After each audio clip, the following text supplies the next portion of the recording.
文化部培育台语家庭计划，各县市拢推出精彩的台语相关活动，嘛，互台语真做是讨论度真悬的议题。新竹市本土语推广协会透过生活应用、实际节目、台语戏剧等等方式，是吸引未少民众带囡仔做阵来参与。即阵就连香港的朋友嘛来报名学台语。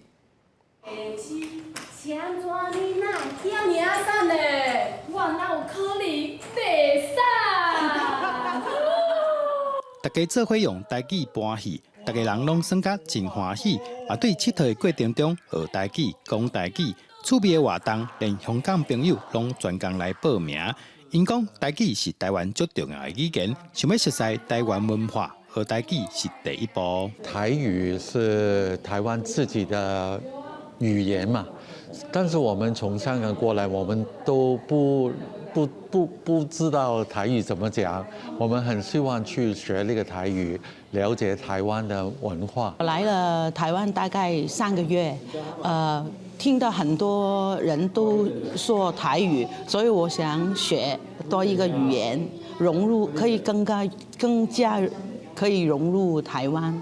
现场个国小老师也来学台语，嘛对文化部提出的台语家庭计划表示肯定。真好。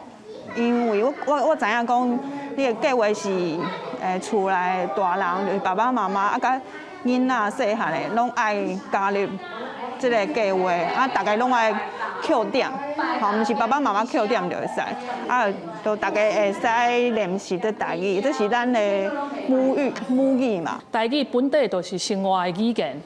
咱希望讲带领咱的学员会使用足大金生活。咱去菜市啊，咱去迄柑仔店啊，咱去利便店啊，都会使看到的物件，互伊知影讲原来台语是安尼讲。